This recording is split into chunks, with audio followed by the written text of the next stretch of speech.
15 seconds.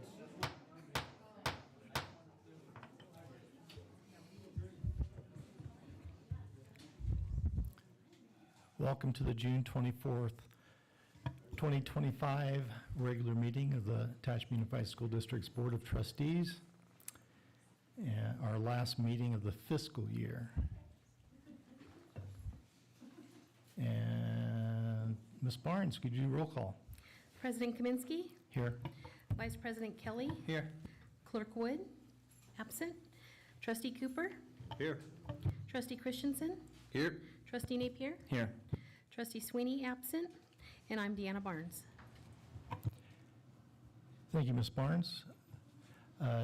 Next item is flag salute and moment of silent reflection. I'll be leading it today since everybody in the district office has gone home for the summer. Well, almost everybody. Please stand.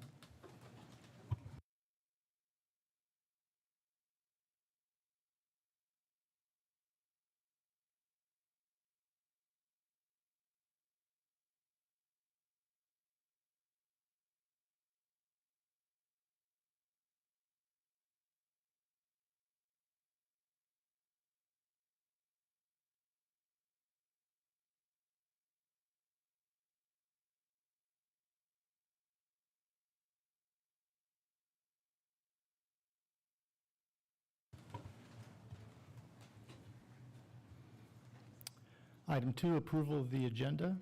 Do I have a motion to approve the agenda? Motion. Kelly, a second. This motion by Trustee Cooper, seconded by Vice President Kelly to approve the agenda as presented. All in favor, say aye. Aye. Any opposed? Motion carries 5-0. Item 3, public comments for closed session. Members of the public will be given an opportunity to speak on closed session items at this time. Are there anyone wishing to speak on closed session? Seeing none, we'll go into closed session. We have 2 items. Number 1, hearing to reconsider readmission after pupil expulsion, Education Code Sections 48916 and 35146, student case number 2024-2025, number 1. And number 2, hearing to consider readmission after pupil expulsion, Education Code Sections 48916 and 35146, student case number 2024-2025, number 6. So we're going to close session at 5:03.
It's 6:02 and we're reconvening to open session. And there's a report out on both items that were in closed session. Item number 1, hearing to consider readmission after pupil expulsion, Education Code Sections 48916 and 35146, student case number 2024-2025, number 1.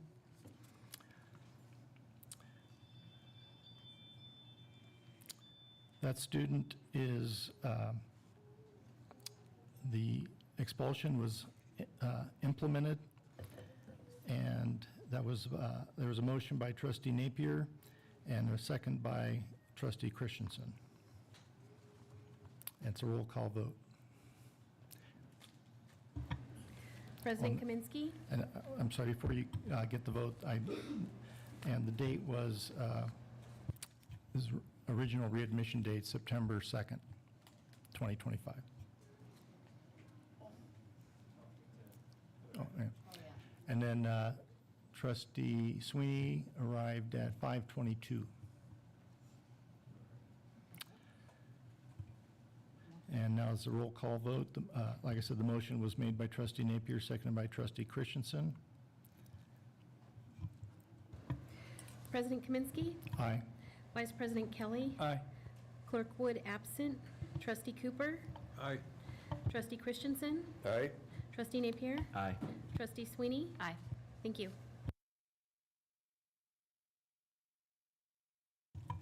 Trustee Sweeney wasn't in the room at that vote. No. So it was a 5-0.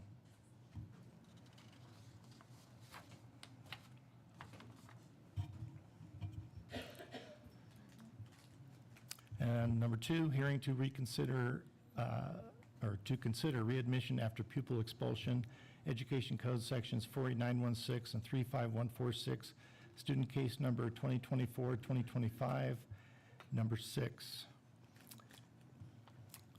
That student is to continue the expulsion with the same rehabilitation plan. Readmission will be re-examined in December of 2025. It was motioned by trustee Kelly, seconded by trustee Christensen. It's a roll call vote. President Kaminsky, Aye. Vice President Kelly, Aye. Clerk Wood absent, Trustee Cooper, Aye. Trustee Christensen, Aye. Trustee Napier, Aye. Trustee Sweeney. Aye. Thank you. Motion carries 6-0.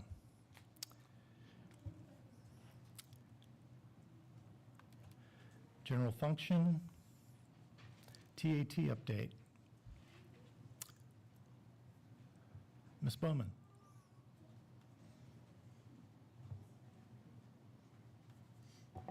Good evening, members of the board, President Kaminsky. Hope everyone's doing well. We don't have much of an update. We're on summer break, so we're all very happy about that. We had an executive board meeting yesterday. I, as the president, received a grant from CTA that's going to allow for some release time, which will be a good thing. We need to meet with members, address concerns that they have, get ready for bargaining, and prepare for something called Prop 55. I'm not sure if you know what that is. It has to do with funding. So we already pay taxes for education, but it has to be renewed every couple of years, and so we're getting ready for that in 2030. So CTA is going to be doing a big push for that. And so it's important that I go and the other executive board members go and talk to members so that they're prepared for it too, because we really need funding to come to schools. And if we don't have that funding, we're going to be in big, big trouble. So we met yesterday, and we have to give a proposal to CTA by the 30th. And we were notified about that proposal on the 5th of June, and we couldn't very well meet on the last week of school because, no, it just wasn't going to happen. And last week I went on vacation. So we met yesterday, and we're going to put it all together tomorrow. And then we won't meet again for the month of July.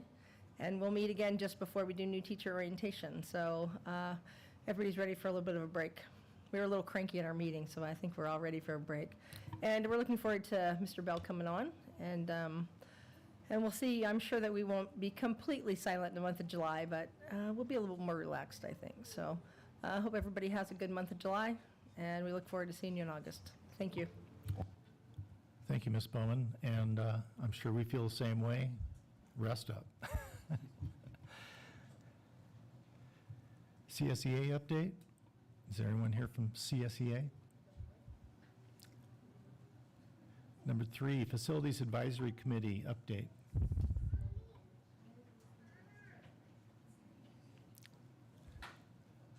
Oh, what timing? Mr. Costello, nice to see you.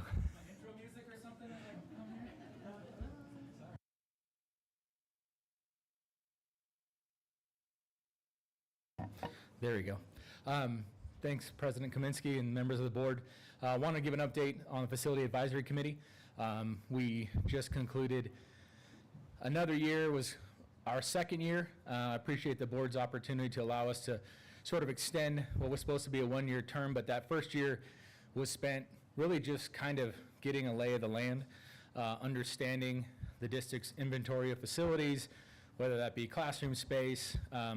We learned everything there is to know, including the ins and outs of classroom furniture.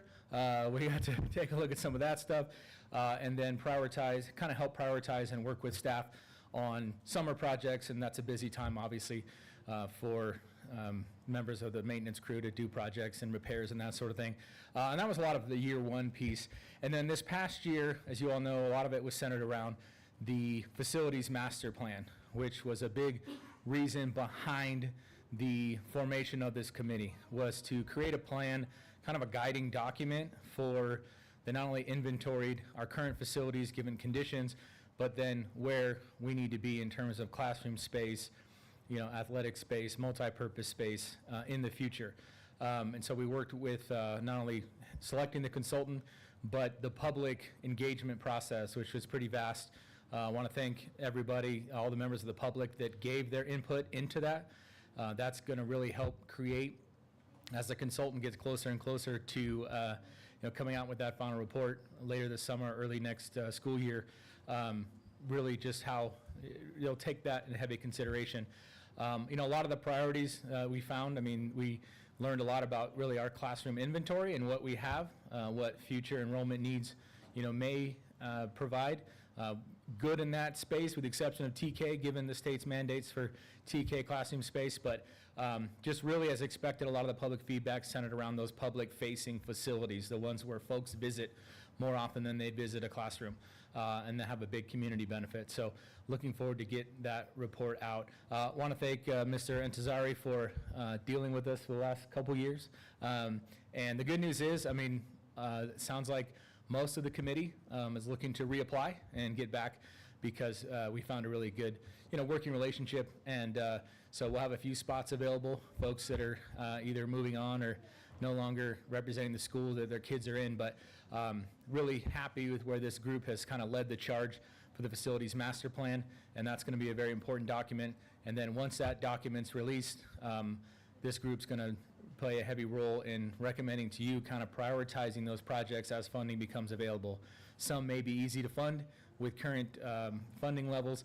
Some, may be a little trickier, but at least we can prioritize what is needed, and we look forward to doing that, in the coming year as we move forward. So happy to answer any questions about the Facility Advisory Committee and where we stand moving forward. Anyone have any questions? No? Thank you, Mr. All good. Costello. All right, appreciate it, thank you. Number 4, board communications. Mr. Napier. I have a handful of things to address tonight. Wanted to bring these up kind of in response to the last handful of meetings. So I've typed them out so I can keep my thoughts together so I don't ramble on too long. So first I'm going to speak on the special education concerns, allegations that were brought up. So I'd like to take a moment to briefly address the community concerns we've been hearing over the last several months, and again at our most recent board meeting 2 weeks ago regarding the special education department. These allegations and concerns we heard should not be ignored and not be taken lightly. The day after our last meeting, I submitted a formal request to the superintendent in accordance with Board Bylaw 9322, asking that a closed session item be added to tonight's agenda to allow the board to discuss these matters and consider directing an independent investigation. That request was based upon the repeated public input we received from members of the public, staff, parents, and community members expressing their concern about student services, legal compliance, and the work environment in that department. However, due to the timing of our superintendent transition, and after speaking with our board president, this item will be held until the new superintendent begins on July 1st. So I wanted the public to know, to be aware that I am advocating on your behalf to ensure we get a full independent investigation. This request will be forwarded to the new superintendent on his first day, and I will continue to advocate for a fair and full review of the concerns that have been raised. So I'd also like to read you the emails that I sent to the board president, the vice president, and the superintendent for reference. This was sent, I think, a day or two after the last board meeting for reference, just to be transparent. This needs to be a full, transparent process. The public needs to be aware of the requests that I have made. So it said, Dear Superintendent, pursuant to Board Bylaw 9322, I'm formally requesting that a closed session item be placed on the agenda for the June 24, 2025 regular board meeting regarding allegations involving the Director of Special Education. For several months, board members have heard repeated concerns from parents, staff, members of the community regarding the conduct of the Special Education Director. These allegations included claims of violations of the Education Code, non-compliance with special education laws, and a broader pattern of behavior that has significantly impacted student services, staff morale, and public trust. Most recently, a middle school teacher came forward with public comment to share her firsthand experience, an account that is deeply troubling to me and further underscores the seriousness of these concerns. As board members, we have an ethical duty to ensure that such allegations are investigated thoroughly, objectively, and independently. Accordingly, I am requesting that this closed session item will allow the board to discuss and consider directing the superintendent to retain an independent investigator to conduct a formal review of allegations and practices within the special education department.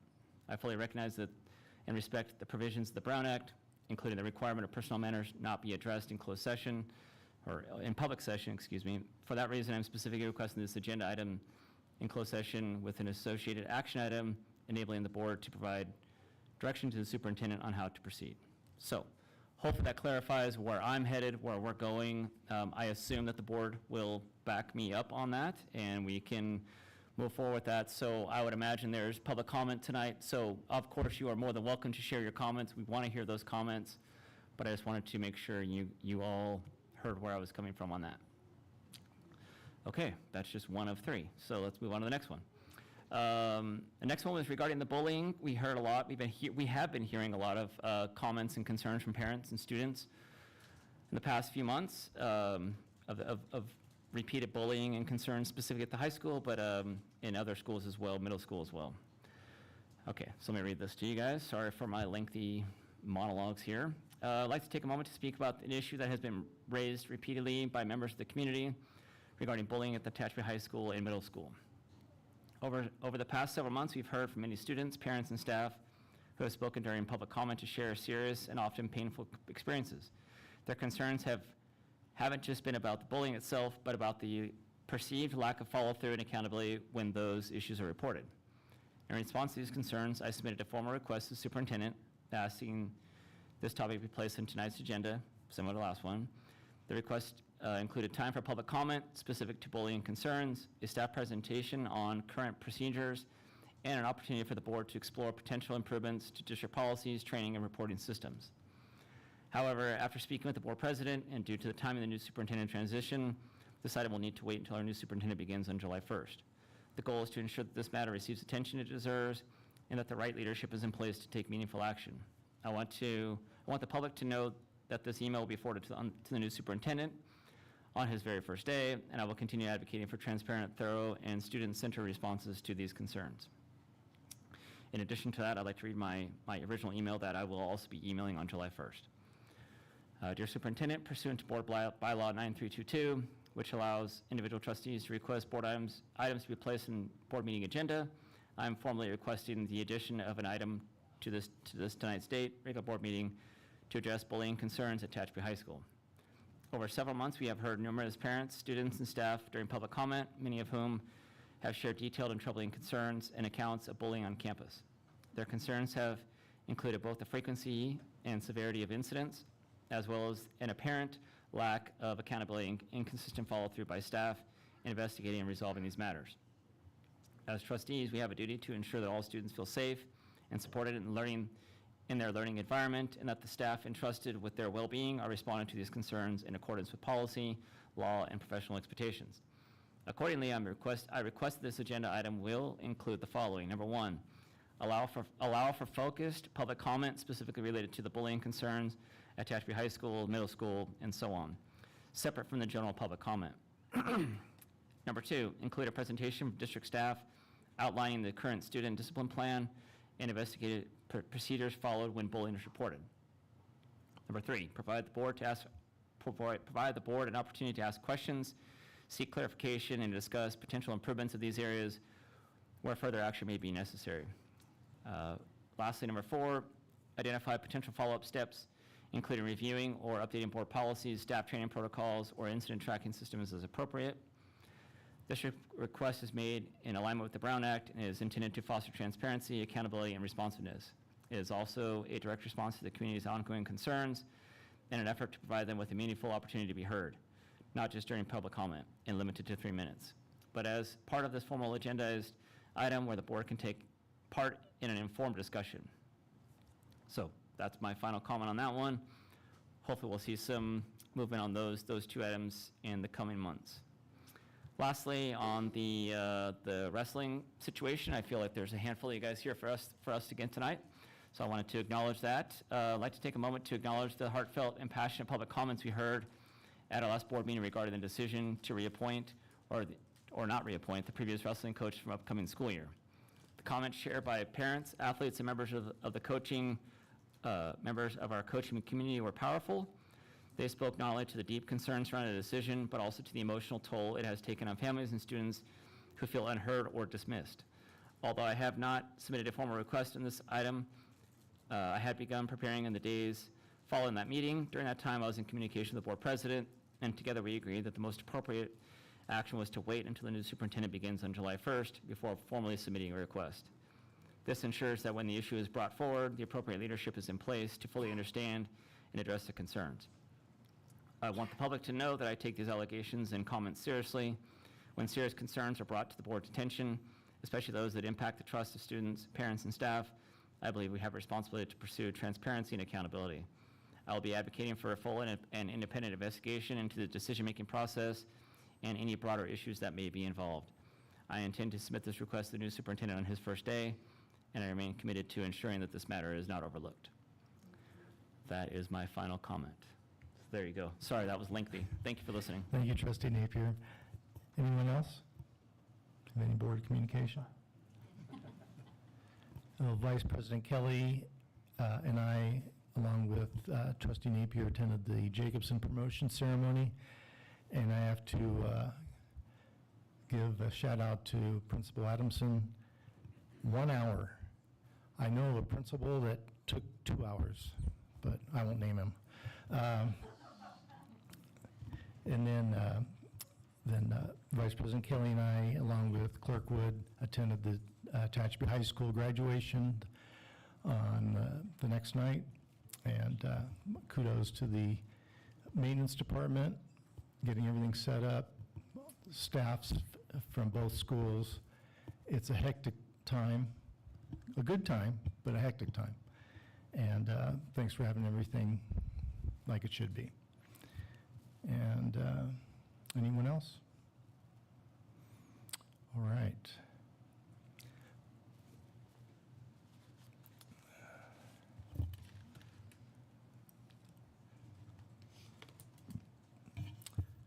Public comments will be allowed. The board president will recognize any member of the audience wishing to speak on items not on the agenda but directly related to school business. Pursuant to Board Bylaw 9323, the board may limit comments to no more than 3 minutes per person. Public comment will also be allowed on each specific action item prior to board action. The president may allot time to those wishing to speak, but no action will be taken on matters presented, and no discussion of non-agenda items will occur. If appropriate, the president or any member of the board may direct that the matter be referred to the superintendent's office for placement on a future agenda. And And we'll start off with Candy DeVoe.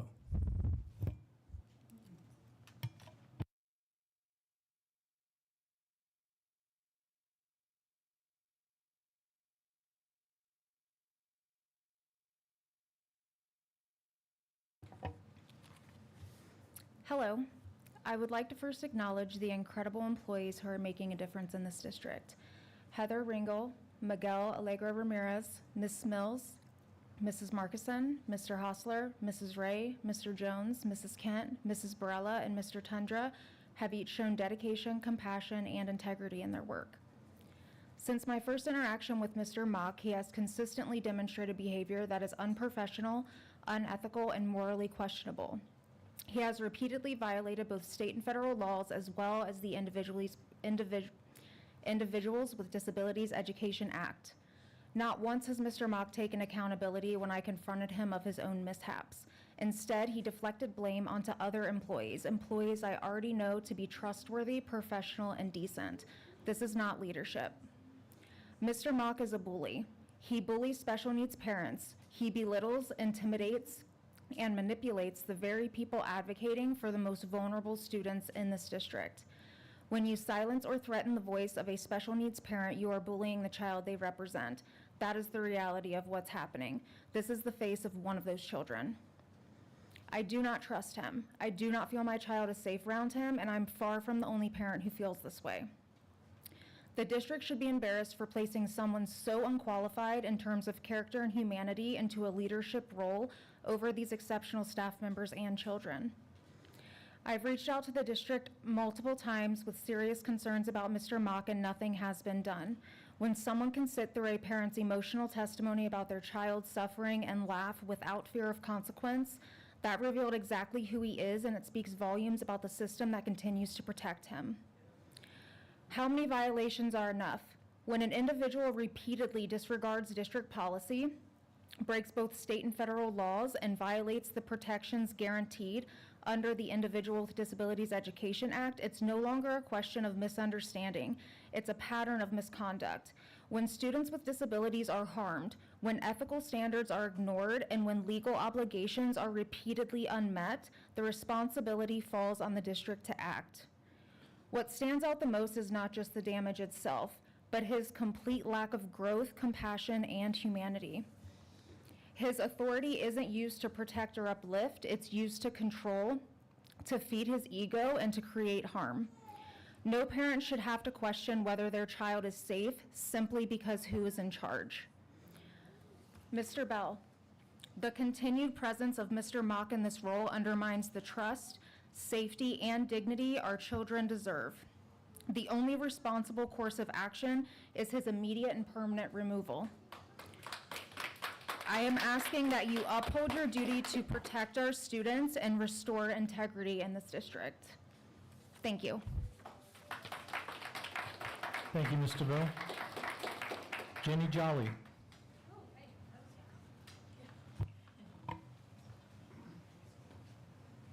Good evening, members of the board. I'm sure by now you're just as tired of seeing me as I am of having to be here. But unfortunately, here we are. So let me spare everyone the full recap and give you the condensed version. I'm here regarding my son, Zayden Bunt, who was wrongfully arrested on May 7th after a Chromebook fire in his classroom. The district's response, led by Mrs. Hoffman and Dr. Porter, has been a masterclass in deflection, inconsistency, and legal gray areas. I was told I had been offered the opportunity to view security footage. When I responded that no such opportunity was ever given, and that I would in fact love to view that footage, I was suddenly informed, oh, never mind, it doesn't exist. That's fascinating. Then there's the police report, which references 2 student statements stating that they saw the fire, but not my son tampering with anything. Dr. Porter and Mrs. Hoffman both now claim those statements never existed, and that any interviews were conducted solely by the police, not administration. Interesting, because I spoke directly to those students. They say otherwise. So unless both the students and the police are lying, it would seem that the district is, let's just say, struggling to keep their story straight. I guess the real question is, did they genuinely forget what they've said, or just forget to coordinate their cover-up? It's also pretty bold that this district continues to sidestep the law, whether it's in the special education department, which you've all been made aware of by now, or by dodging compliance with Public Records Act or law. And yet somehow it was my son who ended up in handcuffs. I'm not sure how much this district is paying its legal team, but with the level of mishandling, I assume it's a lot. And I hope that you're getting more than just bad advice. Dr. Porter was kind enough to put her contradictions and legal missteps in writing, which makes my job a whole lot easier. I'll say it again, I am not dropping this. I will keep showing up. I will keep pushing until I see accountability. I will provide a copy of all the emails as well as the relevant section of the police report to anyone who wishes to view it. Because unlike this district, I have nothing to hide. Board members, you know that this district is broken. For your sake, I hope that you start taking a serious look at how broken it is before you find yourselves implicated in the fallout. Thank you.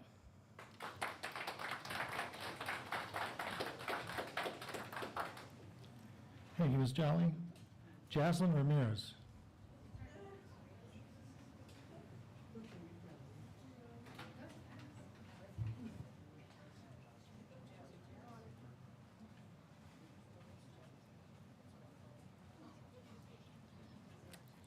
Hello, I'm Jaslyn Ramirez, and I'll be talking about Can wrestling. you push the button?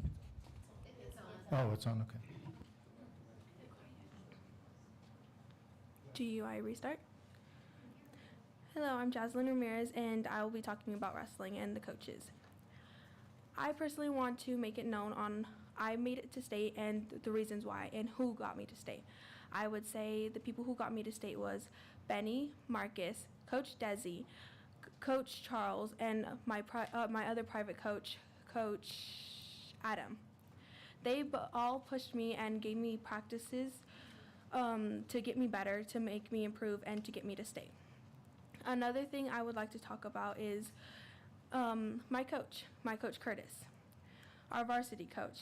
He makes statements about it not being about us wrestlers, but about making him look good. So everything, like I was 135 wrestling up a weight bracket, wrestling 140s for the longest. I wasn't allowed to drop a weight in class until our 135 pounder wasn't able to make it area. That's the only time I was allowed to drop a weight class, or if she wasn't going to something. So I was constantly wrestling up a weight bracket. Same with a lot of our other girls, like my cousin Princess. She was wrestling 145s, but she was 140. A lot of us girls had to wrestle up a weight bracket just to help him look good on paper, in his words. Another thing I would like to bring up is him being rude and disrespectful to us girls about weight, and he would be rude when we would ask questions, basically getting us to shut up. He pushed and shoved my mom, who is the wrestling JV coach, during wrestling moves so hard she hurt herself. He broke her toes. He hurt her knee. There's now a tear in her knee. Her shoulders, she cannot raise her hand higher than this. And even that hurts her. Her neck, she couldn't turn her neck at all. She had to turn her full body just to be able to look at someone when someone was speaking to her because of how badly he injured her. He didn't want my mom speaking up for us girls when he would make us cry and said we need to get over it. He would sometimes even hurt us during wrestling moves when he was trying to show the class, and we would make it known that he was hurting us during the move if he could loosen up a bit or use less of his weight or strength. Him as a man, he did not know how to use his own strength and weight with us girls, especially our smaller ones like Belladonna and Alex. They are 100 and 105 pounds. He was hurting them so badly and doing things that he shouldn't have been doing with those smaller girls who are when he's twice their size. When my mom would try to defend us, when we would either cry or like tell him to stop because he was being too rough with us, he would basically tell my mom to shut up in a way, and that it. Jaslyn, your time's up. Rosalind Gray.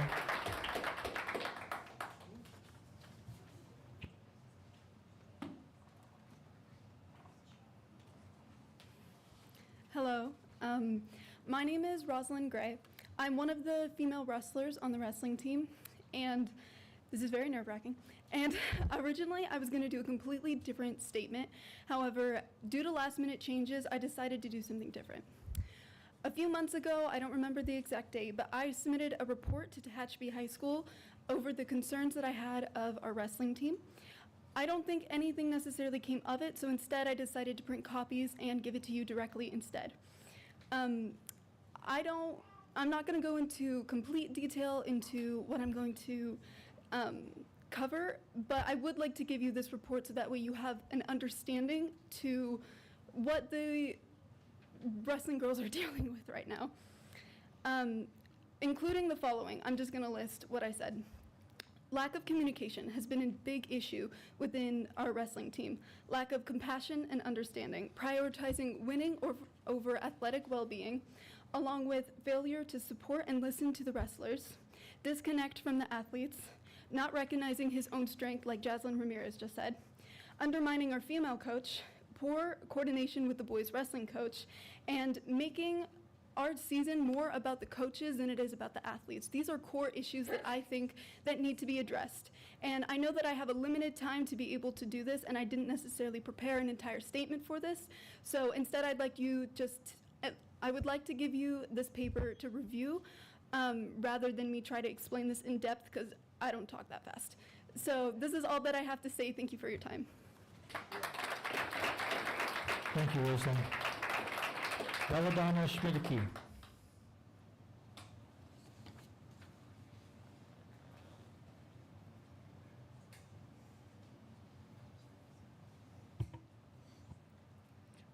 Hold on, let me get my statement. Good evening, members of the board. My name is Belladonna Schmidtke, and I appreciate the opportunity to speak with you today regarding my experience in the girls wrestling program as a first-year female wrestler with Coach Curtis Nelson. Throughout my time in the program, I often felt singled out by Coach Nelson. He would frequently become frustrated with me when I didn't immediately understand a move. I have a learning disability that affects how quickly I process information, and I need instructions repeated more than once. Unfortunately, I didn't feel Coach Nelson was understanding or accommodating of this. He often seemed impatient and would nitpick or criticize me rather than support me as I tried to learn. There were also times when Coach Nelson was physically rough while demonstrating moves both with me and the other girls. It made me uncomfortable and led me to feel that he didn't like or respect me as a member on the team. One particular incident stands out to me. After a tournament, I wanted to join my teammates in the van, but Coach Nelson kept insisting that I go with my dad instead. It felt as though he didn't want me to be included. Another incident occurred over winter break. I arrived to practice 10 minutes late because my brother had accidentally slammed his finger in the door and was bleeding heavily. I explained this to Coach Nelson, but he dismissed it, saying that's not an excuse, he might as well have not shown up at all.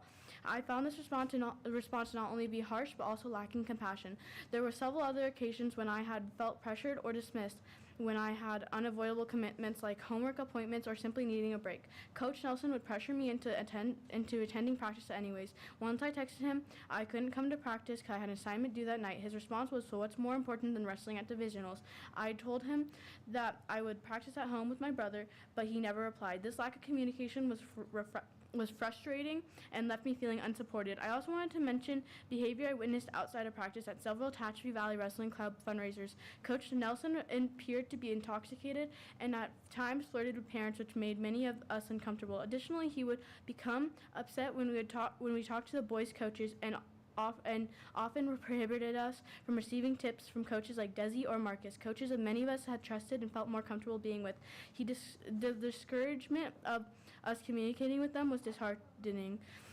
I sincerely hope that the board takes this statement into consideration. I believe it is important that the girls wrestling team has a coach who is supportive, communicative, and respectful. Many of us felt much more comfortable under Coach Desi's guidance, and I truly hope you consider rehiring him. Thank you so much for your time and attention. Thank you, Belladonna. Alexandria Acevedo.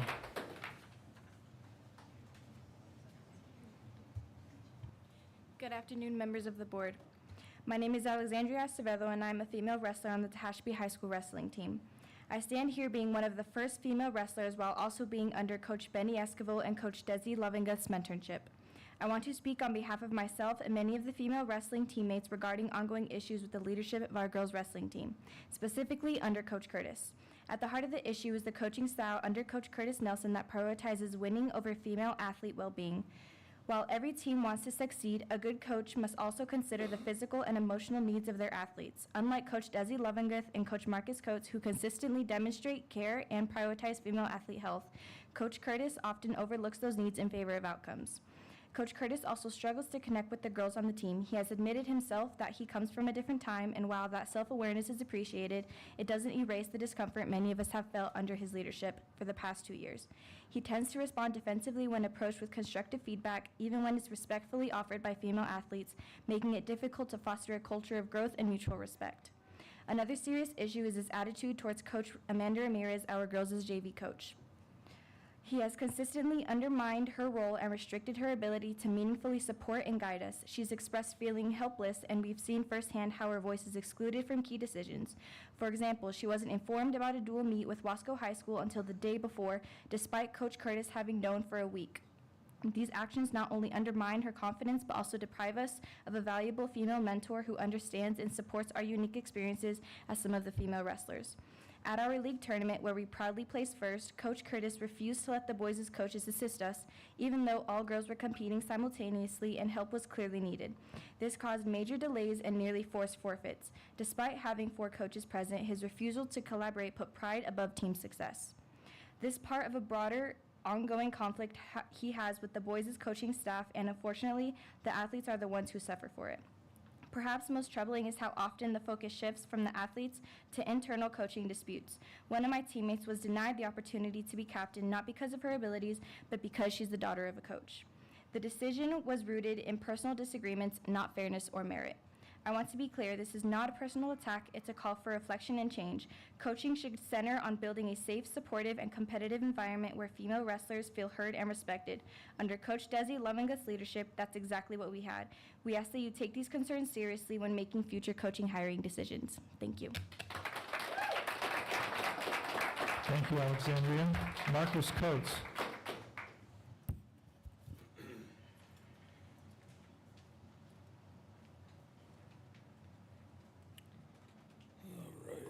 Good evening, board members. I would like to share some of the initiatives I've implemented to enhance Tehachapi wrestling during the summer break. I have established a free summer program for all high school wrestlers, giving them the opportunity to participate without charge in the club. The only requirement is that they purchase their uniforms if they want them. Additionally, I have secured partnership with the gym in Tehachapi, California, where the wrestlers can access facilities for just $10 a month. A significantly discounted rate. I want to assure that finances are not a barrier for participation, so I made it clear that I will personally cover the membership fees for any student who cannot afford it. Through the relationships I've built with other coaches, we recently hosted a clinic at the Stallion Springs Community Center led by Ty Montero. He is the varsity 185-pound wrestler for Stanford University. He's nationally ranked. This attracted wrestlers from Lake Isabella, Ridgecrest, Delano, Bakersfield, and Tehachapi, fostering competitive spirit and camaraderie. The wrestlers not only enjoyed themselves, but also formed friendships that will motivate them to grow in the sport. Our summer program features practice sessions 4 days a week, complemented by weightlifting 3 times a week. I'm deeply committed to supporting our dedicated high school wrestlers, particularly those eager to improve throughout the year. Unfortunately, our high school facilities are currently inaccessible because we do not have an assigned coach to submit a facility request, which prevents our athletes from training in their own gym. To address this challenge, I have sought to provide them with a practical alternative. Thank you. That's all. Thank you, Mr. Coates. Abigail Cook.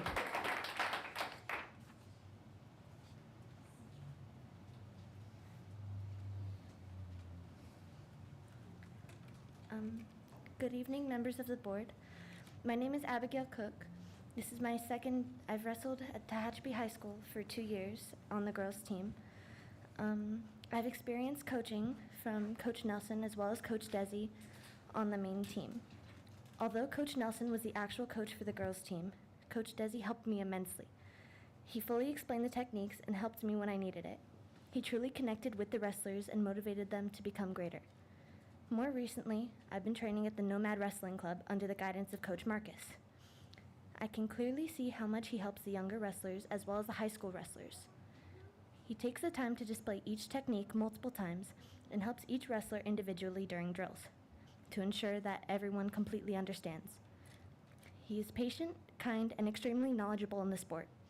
I feel like you would be doing a great disservice to the future of Tehachapi High School by not considering both of these men for rehire. Unfortunately, the same cannot be said about Coach Nelson.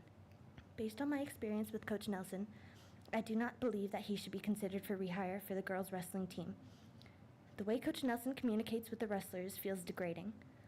It's hard to find the motivation to attend practices for a sport I love because of his clear favoritism to some wrestlers and his disdain for others. He habitually singles out a select few wrestlers and nitpicks every part of whatever technique they were attempting to do. While this could seem like he was just trying to help, the way he went about it discouraged the wrestlers.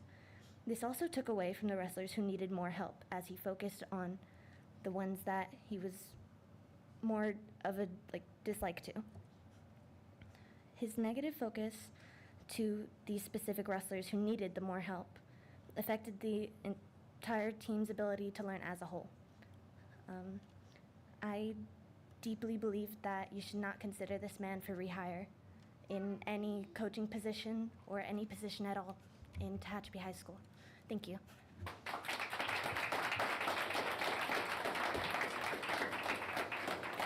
Thank you, Abigail. Celeste Mesa.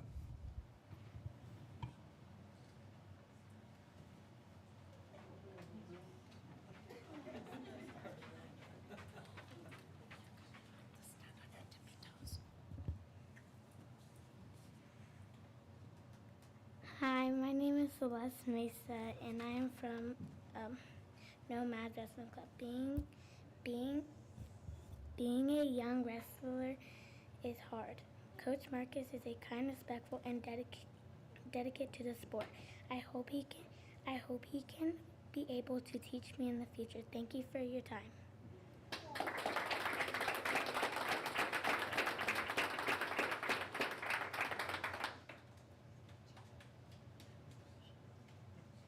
Thank you, Celeste. Natalie Mesa.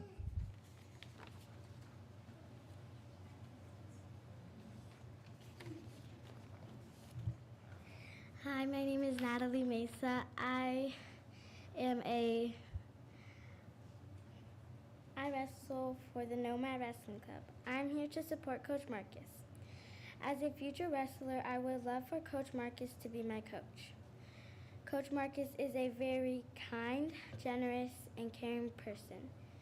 I hope Coach Marcus can be my future wrestling coach. Thank you. Thank you, Natalie. Marianne Coates.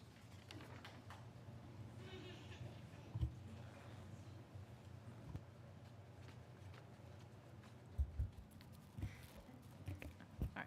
Good evening, members of the board. My name is Marion Coates, the wife of Marcus Coates. My daughter is preparing to enter high school and recently achieved an impressive second-place finish at the state competition, competing against high school girls as an 8th grader. She has the potential to qualify for state as a freshman. However, I am concerned about a specific coach's involvement in the program. I do not trust him to effectively coach her or these other girls that are here today. And I believe that inadequate coaching can lead to a mass exodus of talent from Tehachapi, which would negatively impact our wrestling community as a whole. I want to prevent Tehachapi wrestling from regressing into a rebuilding phase due to mismanagement. It is important to highlight that the Tehachapi Valley Wrestling Club deteriorated after my husband stepped down, as he was instrumental in running the program. The lack of participation from some wrestlers was directly linked to dissatisfaction with certain coaches, which ultimately contributed to our decision to leave the club. In contrast, the Nomad Wrestling Club has doubled in size since its inception in 2024, prioritizing the kids' experience above all else. Our club attracts dedicated coaches who are passionate about working with the youth, fostering a positive and engaging environment. If Marcus can create such an inspiring atmosphere in a privately run club that he built from the ground up, imagine the level of excellence he could bring to the high school wrestling program. Thank you for your time. Thank you, Mary Ann. Anakin Schmidtke.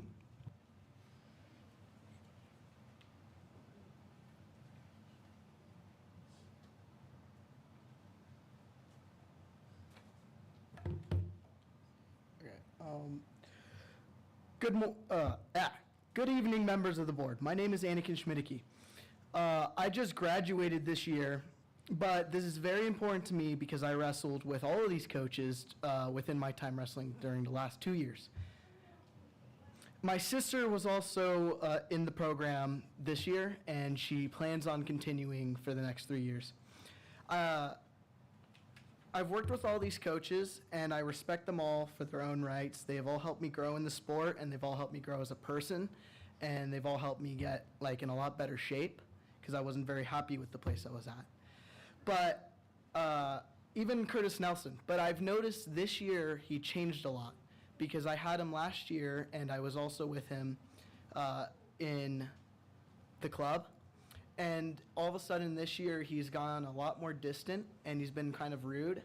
And my sister was coming home nightly, complaining how he was hurting her, coming home with bruises from the coach, and complaining how she would tell him that she wasn't able to go because we had doctor's appointments, and he was just degrading her and belittling her for it, or when she had schoolwork ahead of it, it wasn't as important as it. And so I've just noticed there was a giant change in the way that he treated me and my sister, and just the entire environment has shifted. It was a lot more friendly and team-like last year, and I've noticed all the coaches have been having their own issues, which has made the experience worse as a wrestler. That's all I have. I'm sorry it was a little messed up. I didn't know I could speak until I got here. So it was kind of off the top of my head, but... You were fine, Anakin. Thank you.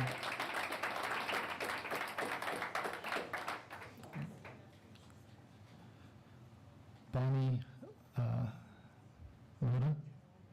Nita?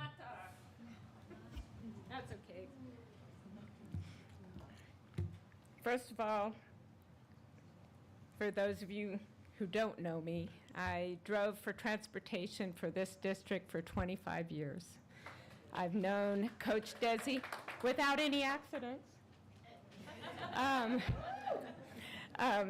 Anyways, so I've known Coach Desi for probably over 30 years and his entire family. He is highly respected by all. I know no one who has ever besmirched his name, his coaching ability, or his love for the sport and respect for his wrestlers. Couldn't speak enough for him. I just met Marcus' coach. Again, I'm pretty good judge of character, and he seems highly respected by the boys. I know he is by my grandson, who now lives with me. Angel has never been in a sport, and this is his first experience, and he loves his coaches. He feels like they listen to him, that they're willing to take extra time to show him certain moves and how to be successful. He, as a sophomore, made varsity. He got to go to state and, well, not state, Valley. I knew that wasn't right. And he was so excited to earn his varsity letter and go as far as he did. He's never been pinned, so we're proud of that. But these men are highly respected by these boys. I've watched. I'm a people watcher. And they go to them, they get direction, they give them compliments. They made my grandson feel like he could succeed at anything that he attempted. They're promoting him to do well in school, and it makes a difference. It makes a difference for kids that maybe didn't grow up with both parents, or both parents being dedicated equally to them in education and whatever. It makes a difference. These men make a difference, and especially coming from kids that come from single homes or troubled homes.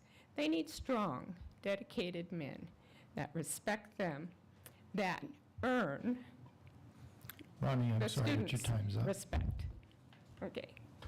You need to keep both of these men as coaches for this district, because we will be back if you don't.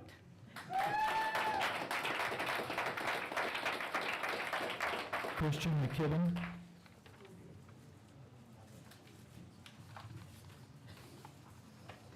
Hello. Hi, my name is Christian McKibben, and I'm here to talk on behalf of Coach Desi and Coach Marcus. I have had the blessing of being able to work with Coach Desi for only 2 years. Unfortunately, I only started my junior year, and I have graduated this year. One thing that I was always scared to join wrestling because, you know, it's more of a contact sport. I played football, but I was kind of scared of it, but I joined it, and instantly, with Coach Desi before Coach Marcus was there, it was like, he's an inspiring coach in the sense of he teaches you a lot more in life than just wrestling. He teaches you how to push harder when you feel like you have nothing left, how to think smarter and work harder, and it goes farther than just wrestling. You're able to put that into aspect in other things in life, work, and it has been a blessing. And another thing I really enjoyed about him is he gives you a lot of great opportunities. I've been able to work with coaches from all around California. I've worked with Wasco, Frontier, and all kinds of great old, like, all-American wrestlers, and they just give you the opportunities to meet these great people. And with Coach Marcus, I've only had the blessing of meeting him this year and having the opportunity to work with him. He's done a lot. He's a very smart coach, and my favorite part about him is I'm actually able to wrestle him. Like, he's able to work with us on the team and you know, mess around. But even to this day, I still work at his wrestling club, and I still go and wrestle with him because I feel like as a learning wrestler, he has taught me more than any other coach I've ever had, and I've had a lot of coaches in my life. So thank you. Thank you, Christian. James Jacobson. Howdy. I'm James Jacobson. I was here at the last board meeting, and I'm just here to reiterate what I said before. I don't think there's anyone more qualified for the coaching job than Coach Desi and Marcus. That's really all I have to say. So, thank you for your time. Thank you, James.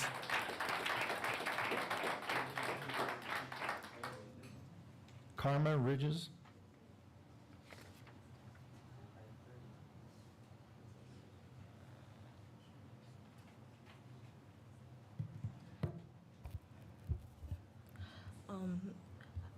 Good evening, members of the board. My name is Karma Ridges, and I wrestled my freshman year and a bit of my sophomore year. I quit my sophomore year due to Curtis's coaching. I admire the sport of wrestling and the hard work it takes to be good at the sport, but I soon lost my admiration when being coached by Curtis. Every day in the wrestling room, I faced a lot of criticism, but no help. I was constantly told I wasn't doing the right moves, but never taught how to do the moves. Curtis was extremely dismissive toward me and many of the girls. An incident of this would be when I told him something was wrong with my leg, and it didn't feel right to wrestle. He told me to keep wrestling, but when it got worse, I asked to call my mom, and that was when he finally decided to send me to the athletic trainer. When wrestling, it seemed like he only cared about what the very skilled girls were doing. He clearly had favorites, and this upset me even more because while I was trying so hard every day to do one move right, there were girls who could just sit down all of practice and not receive any criticizing comments from him. He was rude to almost everyone he's spoken to, including the assistant coach, Amanda. One interaction that I can recall would be when Coach Amanda expressed she wouldn't be able to make the parent meeting because of her job. Curtis then replied, "You need to figure it out," in a very rude tone. He clearly had no respect for the coaching staff or his parents, or the parents. His time management was along the lines of his coaching. We barely got any time to wrestle live, and when we did, a lot of the girls didn't know what to do because we had never went live. From what I've seen and experienced in the wrestling room, every good wrestler in there is good because of their own strength and determination, not because of Curtis. I don't say any of this to villainize Curtis, but to make you aware of who he really is outside of all the Facebook posts. I would also like to add that my mom did reach out to him addressing these issues, and he ignored her. So, yeah. Thank you for letting me speak. Thank you, Carmen. Brenda Lovenguth?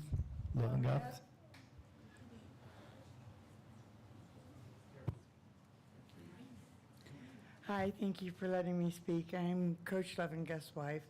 I've had the pleasure of watching him wrestle with these kids and teach these kids and mentor these kids. It's been a blessing. We have got so many kids that have went on beyond wrestling. He not only teaches you how to lose with pride and to win with pride, he helps these kids once they get out of school. When they get out of school, he sets them up. We've got, I don't know how many first responders, how many have went into the service, all good things. And you guys know, you've been around kids all the time, how hard it is to keep their attention or have them trust you, because they got too much going on. But these guys Marcus and Desi have found a way to get to these kids and not only make them good wrestlers, but to make them good young adults. They really strive to do their best for them. I mean, my husband was going out and taking kids way out of town and bringing them in and taking them out every single day so they could come and wrestle. This wrestling program really means a lot to these two guys. It really does. And they're very good at what they do. I hope you guys give them the opportunity to show you guys how good they are, because, I mean, look at the kids. I mean, we've got so many here that come and tell you, and I've got to, I got to be his wife for 40 years. I've got to watch a lot of this stuff, and I have never seen one of the kids fall through the cracks. Not one. They all somehow succeed, and they come out better for it. They learn to lose with pride and win with pride, because it's mano a mano on this thing. And I know you guys couldn't find better coaches if you tried. I really honestly believe that, not because I'm his wife, because I've sat back for 24 years and watched these two. They're amazing.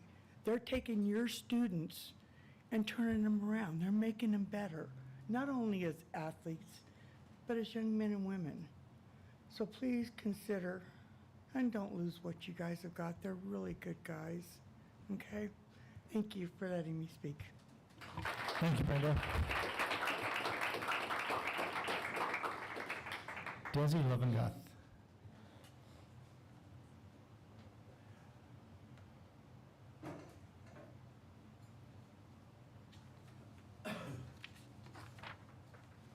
Hello, President Kaminsky and members of the board. I was here the last time too, and I don't really want to get too involved in anything other than to say, I just want you guys and everybody involved to know that the way we try and make wrestling is we try to make it as a family. Everything is family oriented. Everything we do is family oriented. And what we try and do, I don't teach wrestling as a sport. I teach wrestling as a life skill. The reason I know these things are good and I watch these kids grow up, Marcus was one of my kids. Marcus came through my program in the early 2000s. And we've tried to continue to make this process grow. We want to make Tehachapi great again. We had quite a lineage going through the 2000s up to about 2010, and then it's kind of fallen off. We're trying to bring all that back. But more than anything, we need to understand that teaching a sport is simple. Anybody can teach a sport. But what we try and do is we want to teach this as a life skill. I want to prepare you for life. I want you to get you ready so that when you go out into the world, you can accomplish anything you want, because you know you can. I'm mentally strong enough, physically strong enough, and I know that I can do anything I want. And that's what we want out of the program. not so much. I mean, it's great to have wins and losses, but this really isn't about wins and losses. This is about how you teach these kids to grow up and be fine young men and fine young women. And with that, you know, I've always told these kids, if I wanted to have my legacy go away, I want it to, when you grow up and you have kids, I hope you can tell your kids, I hope you get a coach like I had. One other thing I asked again the last time, I'd still like to get a clarification on, I had received a bad evaluation and was told I was not going to be rehireable for this sport of wrestling, which I dearly love. But after I got that, I was able to go coach softball in the spring. And I need to know if I'm not good enough for this one, how come I'm good enough for this one? Because I guarantee you I'll give you the love and everything you need for both sports. I just want to stay involved. And like I said, my goal is to have Marcus take this thing over and gather the people you need. But I'm just telling you, that it's like a mafia. This wrestling family is awesome. You know, I can find better people. I thank you guys for your time. Thank you, Desi. Abby Strategos.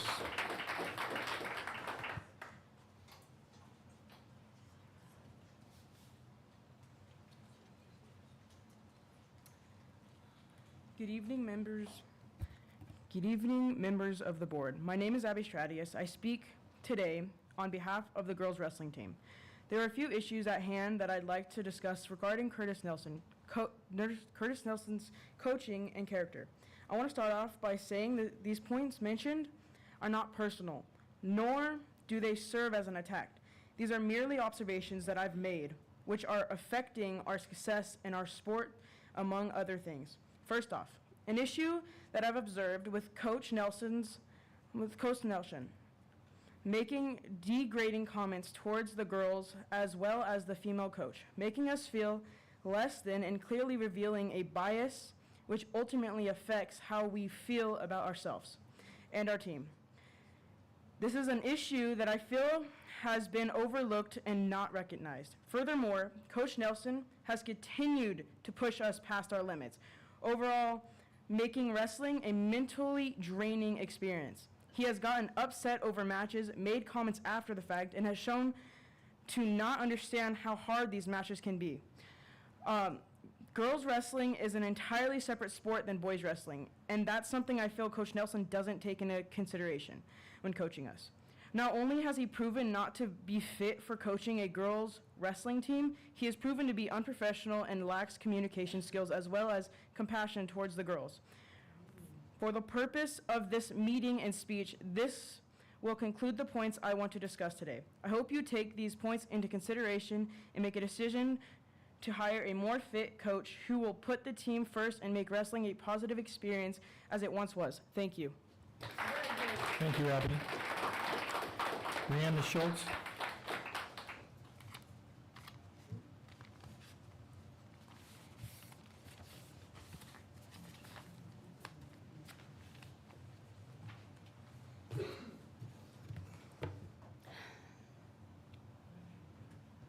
Good evening. I apologize for my late public comment request. I had a family emergency to attend to. I wanted to thank President Kaminsky for responding to my request to formally put the special education issues on as a formal agenda item. I appreciate the issues with the Brown Act, so if you don't mind, I'll share briefly what your email included, and that is, I believe that there should be a special meeting called as soon as notice requirements will permit. Like I said before, these are your personal assets on the line at this point. There is no indemnity, and there's no hiding behind the indemnity provided for trustees and school board members when there's knowledge of a problem this egregious. It has been brought to the attention several times, and there is no action done on it. If there are actions being performed, there has been no agenda items added, which tells me the priority that this is taking. There have been no communications with the families who have been affected. And Mr. Mock is able to run roughshod over our children's IEPs.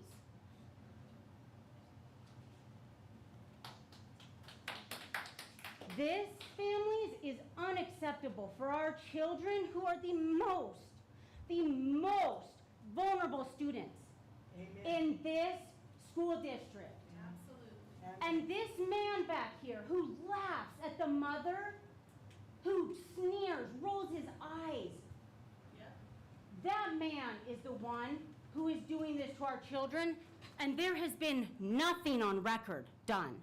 So I wish I could narrow down what needs to be talked about, but honestly, everything that man has done.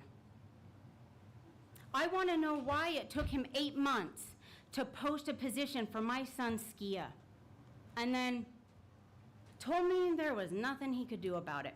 I want to know why at our last IEP he held my son's IEP hostage and told me that I could have my son's IEP all set for the first day of school if I signed his document. If not, then he would use his legally required amount of time to respond.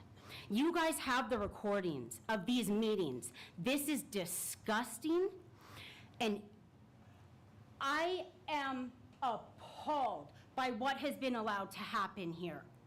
The fact that this hasn't been added as an Brianna, your agenda time's item. up. Wrap it up, please. I appreciate it. I have made myself clear over numerous times, and I really hope you guys do the best thing for our children and for your own liability. Paul. Quick comment, I didn't catch your name when you were just up there speaking. And I'm Brianna Schultz. sorry to hear that you had a family emergency, but I made a very clear vocal opening statement prior to this. If you want to come up with a break and give me your email, I will forward that to you so you can see what I have requested. I appreciate it. Thank you. It's pretty similar to the response I gave, but go ahead.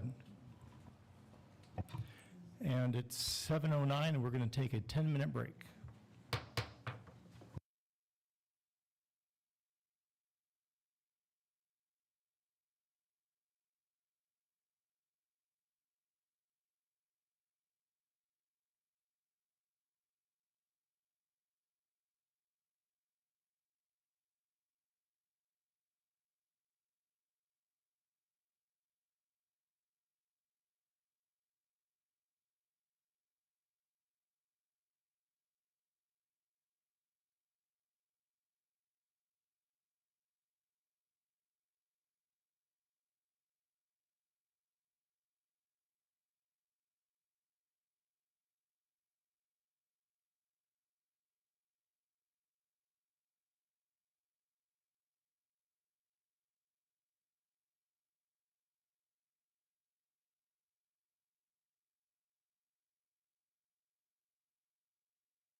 All right, we're resuming regular board meeting at 7:29.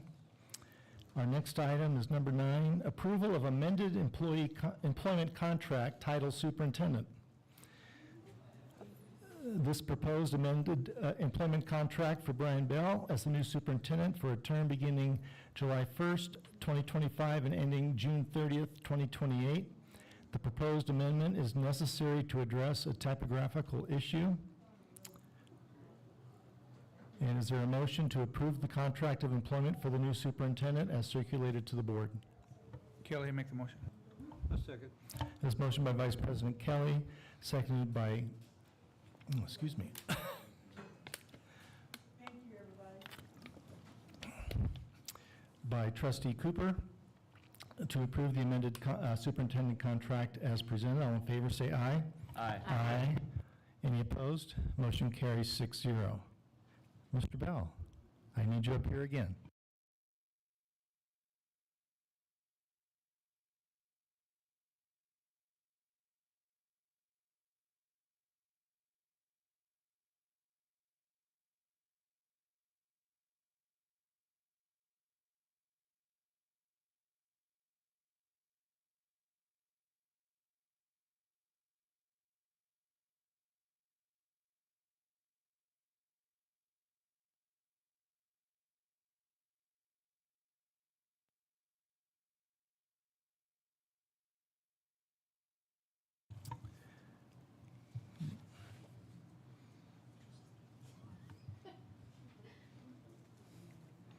Okay, next item is appointment of secretary to the board.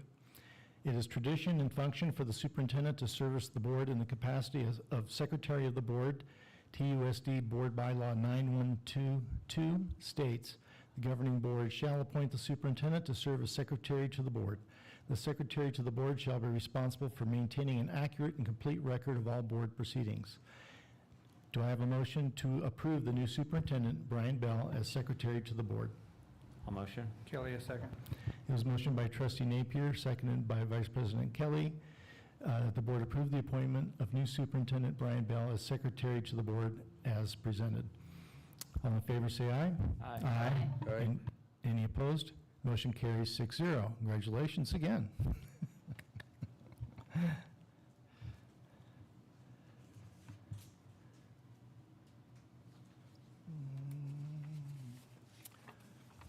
Item 11, consent agenda. In order to promote efficient meetings, the board may bundle a number of items and act upon them together by a single vote through the use of a consent agenda. Consent items shall be items of a routine nature and items for which board discussion is not anticipated and for which the superintendent recommends approval. When any board member requests the removal of an item from the consent agenda, the item shall be removed and given individual consideration for action as a regular agenda item. Is there any items on there that trustee wishes to discuss?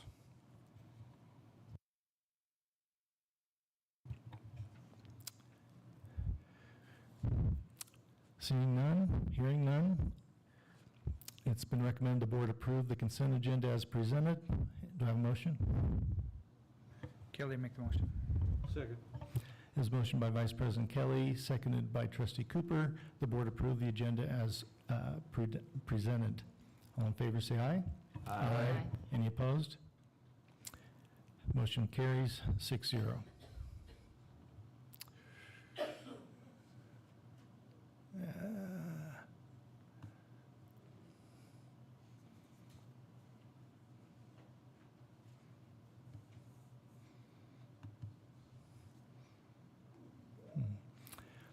Next item's 12, approval of the 2025-2026 LCFF budget. Overview for parents, 2025-2026 local control and accountability plan, local indicator self-reflection. This is a second read. Is there any questions or comments from the board? Any public comment? Oh. Didn't have your name on here, so. Yeah. Would you like me to? Mrs. Paxton, go ahead. Okay, thank you. The LCAP is a 3-year plan that describes the goals, actions, and services and expenditures to support positive student outcomes that are aligned with state and local priorities.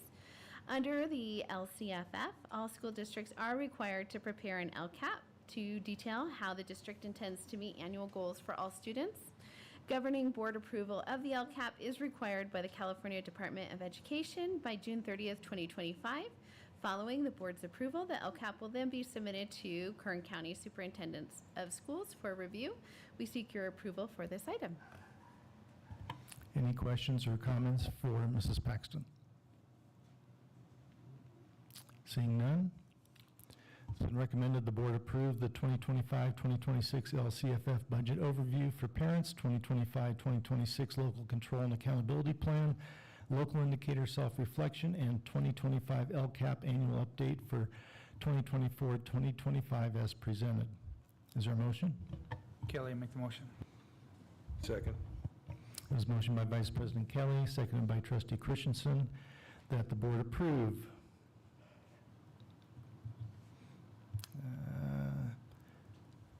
the 2025-2026 LCFF budget overview for parents, 2025-2026 local control, and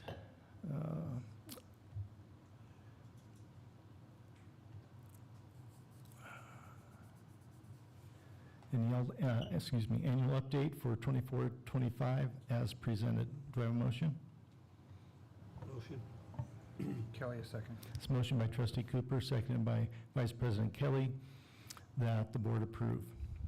Is there I just took a break. All in favor, say aye. Aye.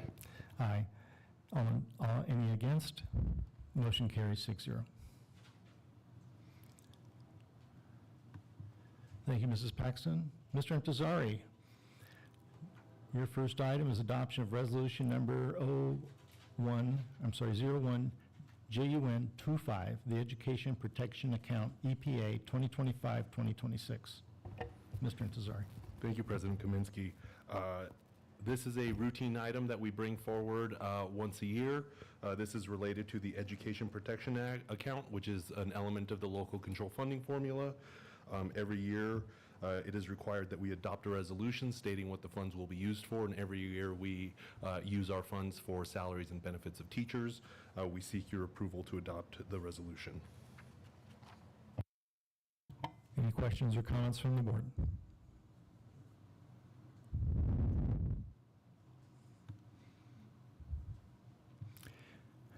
It's been recommended the board approve resolution number 01 JUN 25, the Education Protection Account, EPA 2025-2026 as presented. Do I have a motion? Kelly, make the motion. Second.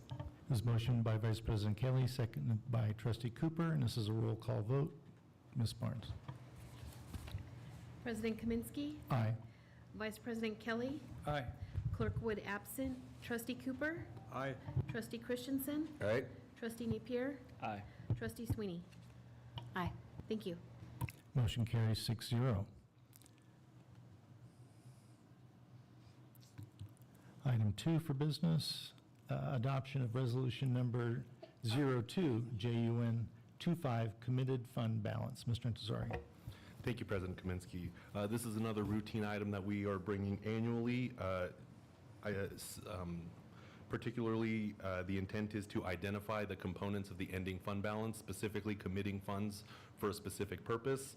The specific purpose would be in order to maintain the board's minimum 9% reserve requirement, as well as establish committing funds in the fund balance for the purposes of textbook adoption, educational technology, and the actuarial estimated unfunded liability related to the other post-employment benefits that we offer to retirees, and we seek your approval in order to adopt this resolution to commit these fund balances.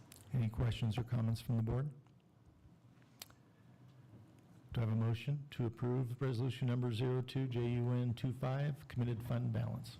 Kelly, go ahead. Almost. Kelly, a second. This motion by Trustee Sweeney, seconded by Vice President Kelly. The board approve resolution number 02 JUN 25, committed fund balance. Roll call vote. Ms. Barnes. President Kaminsky. Aye. Vice President Kelly. Aye. Clerk Wood absent. Trustee Cooper. Aye. Trustee Christensen? Aye. Trustee Napier? Aye. Trustee Sweeney? Aye. Thank you. Motion carries 6-0. Item 3, approval of resolution number 03JUN25, delegation of signature authority. Mr. Intezari. Thank you, President Kaminsky. This resolution, we're seeking approval for in order to remove the retired superintendent, Mrs. Stacy Larson-Everson, and include new superintendent, Mr. Brian Bell. The other authorized signers on behalf of the district would be Andrea Paxton, Chief Administrator of Instruction, and myself, Hojad Intezari, Chief Administrator of Business. These would be the 3 people that are authorized to act on behalf of the district in a formal capacity, and we seek your approval for this resolution. Any questions or comments from the board? Do I have a motion, the board approve resolution number 03JUN25, delegation of signature authority as presented? Yes, so move. Kelly, a second. It was moved by trustee Christensen, seconded by Vice President Kelly. The board approve resolution number 03JUN25, delegation of signature authority. Roll call vote, Ms. Barnes. President Kaminsky? Aye. Vice President Kelly? Aye. Clerk Wood absent. Trustee Cooper? Aye. Trustee Christensen? Aye. Trustee Napier? Aye. Trustee Sweeney? Aye. Thank you. Motion carries 6-0. Item 4, adoption of Tehachapi Unified School District budget for the 2025-2026 fiscal year. Mr. Intezari. Thank you, President Kaminsky. So the formal presentation was provided at the last regular board meeting. Just a quick overview that the district is looking for the 25-26 year revenues of $62.2 million, of which the LCFF, the money that we get for students attending, is $49.2 million, a 2.4% increase, but our expenses are still totaling $67.8 million, which is projecting a deficit of $5.6 million, something that we look to address in the future years. But in terms of the multi-year projection, the district is still able to meet the state's minimum requirements of fund reserve balances of 3% or more, but we're not quite at the amount that we're looking for at the board reserve 9% cap currently, and for the next year we can demonstrate being able to reach 6%, so demonstrating that we do have a going concern due to the deficit spending, but certainly sufficient fund balance to spare the time to make sure that our new superintendent can, align the resources available, the things that we have in place with his own educational aspirations and goals. We seek your approval for formal approval of the adopted budget for the 25-26 fiscal year. This was discussed quite a bit 2 weeks ago, but if a board member has any other questions or comments, please. No? Is there a motion for the board to approve the 2025-2026, whoops. A motion. Hold on. I went ahead of myself.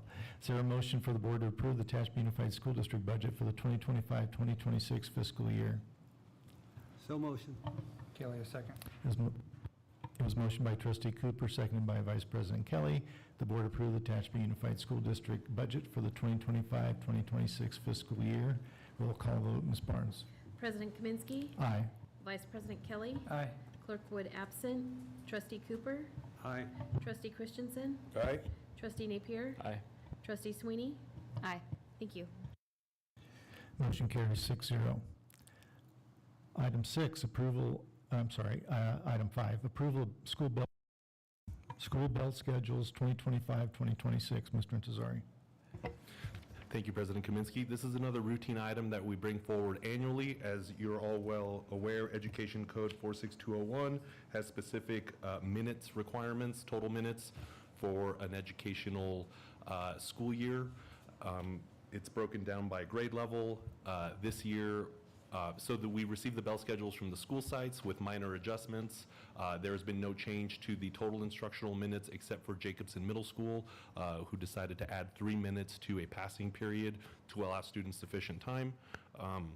There's no impact on the compliance side of the instructional minutes. In terms of the concerns we have over instructional minutes is at the high school level, because the minutes are much tighter in terms of what we have available and what is the minimum required. We have a tough time approving or calling 2-hour delays because if we can't, it does impact the amount of instructional minutes available. But Other than that, we don't have any real concerns about the bell schedules, and the minutes are in compliance, and we seek your formal approval of the bell schedules for next school year. Any questions or comments from the board? I have a question. So you clarify that comment about the 2-hour delays and why, say that again? Okay, so the reason bell schedules are important on my side of the house is because there is a compliance requirement not only for the number of school days you have to have open, but also how many minutes in that school year. So because we have minimum days, right, that's less instructional minutes that's built into the total calculation. We have the testing days are not full days. And so because we can't afford, a 2-hour delay means you just have a shorter day, but we can only have an extra 2 of those. If you get into 3, so if we called 3 2-hour delays and actually had them, our total instructional minutes for the year would not meet the minimum requirement. So sometimes there's a lot of we have a lot of pressure to either call it or don't, because we only have about 2-hour delays that we could actually afford for the high school. The issue is that we call them for all schools, so while all the other schools don't have a real impact on their minutes, if we had 2, 3, 7, 2-hour delays, the high school specifically cannot afford in instructional minutes more than 2 2-hour delays. So if I already had 2 2-hour delays and I decided to call a third one, we would have to submit a waiver to the state for non-compliance with the minutes. So it's just, and it's common for all school districts, just the high school minutes are just much tighter. Does that make sense? Thank you, yeah. Any other questions? Do I have a motion, the board approve the 2025-2026 school bell schedules as presented? Kelly, make the motion. I'll second. It was motioned by Vice President Kelly and seconded by Trustee Sweeney. The board approve the 2025-2026 school bell schedules as presented. All in favor, say aye. Aye. Any opposed? Motion carries 6-0.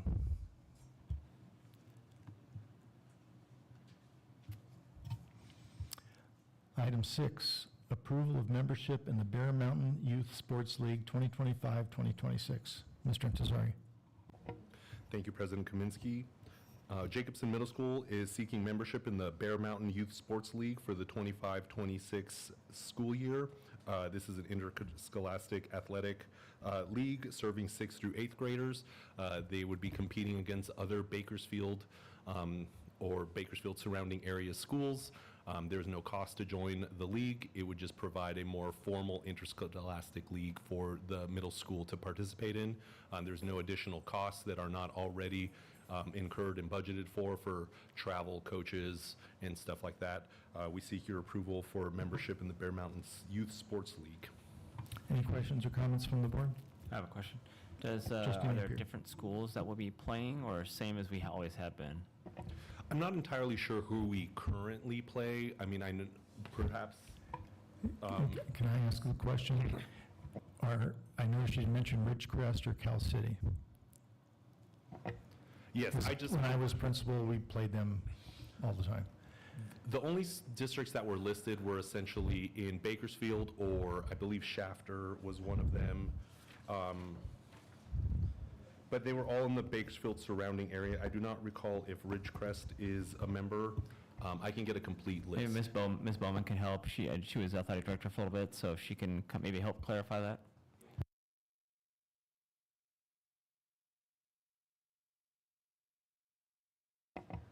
So the Bear Mountain League is the same league it's always been. It's the same schools. I don't believe that they've changed anybody out. Still playing Lake Isabella? Yeah, that's a fun ride.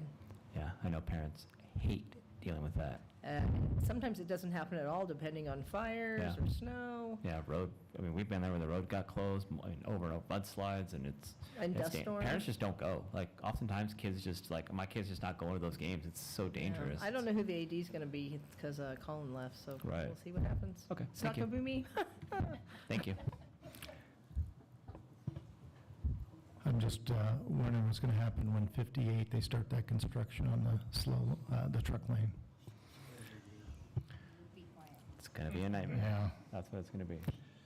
Anyway, future headache. It's So I have a motion for the board to approve membership in the Bear Mountain Youth Sports League 2025-2026 as presented. I'll make the motion. Second. It was motioned by trustee Napier, seconded by trustee Cooper, that the board approve membership in the Bear Mountain Youth Sports League 2025-2026. All in favor, say aye. Aye. Aye. Any opposed? Motion carries 6-0.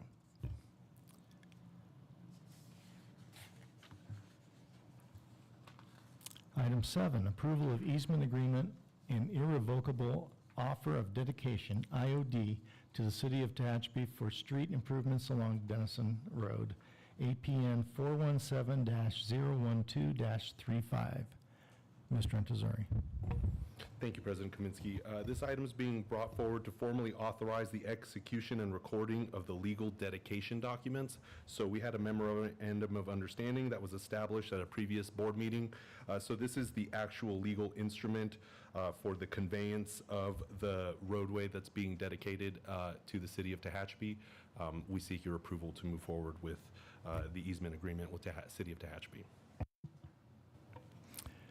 Any questions or comments from the board? Vice President Kelly. I forget, do we have one of these that we still have open for Denison itself?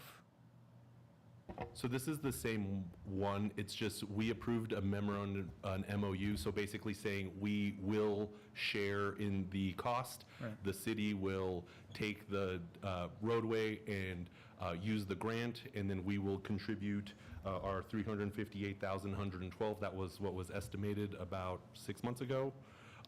And so this is just approving the actual legal execution. I get that, but based on when this originally happened with the bond back for the high school, do we still have one of these that we may have to pay for No, just along that was for Denison? Pinion. That was for Pinion. The Pinion extension, not Denison. Okay. Oh, Pinion, Oh, sorry. the one Yeah, 3 that's years what I- ago where we did something similar?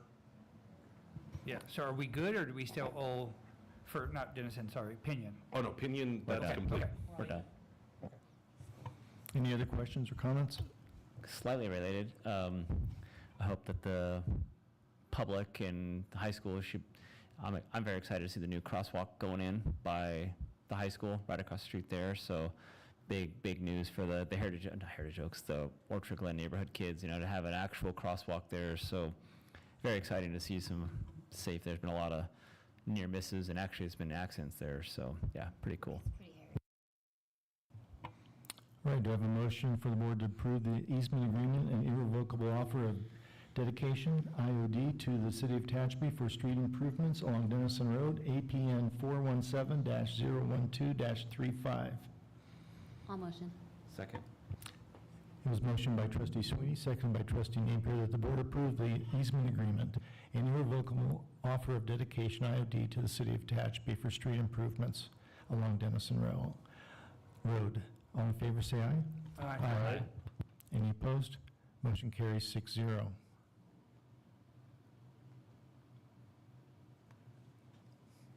Item 8, approval of the agreement between Kern County Superintendent of Schools, KCSOS, and Tehachapi Unified School District Interim Technology Services. Mr. Antazari.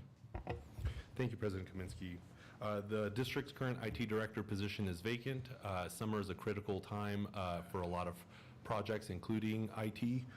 So to ensure continuity and stability within the department and support our new incoming superintendent who oversees the technology department, we're seeking to partner with KCSOS for a limited term leadership support agreement. Under the agreement, 2 days a week for 5 hours, and then at our, if we can call and reach out to them throughout the week. But physically present, they would be estimated to come 2 days a week for 5 hours. For the contract allows for up to 550 total hours. That's what that's estimating. That does not include drive time. It's only literally working time because the county's entire reason for existing is to support our districts, not necessarily to, earn revenue off of us. So the agreement can be up to 550 hours. It is at the district's discretion. We just wanted to make sure that Mr. Bell felt supported in this kind of department that has, it's a specialized department.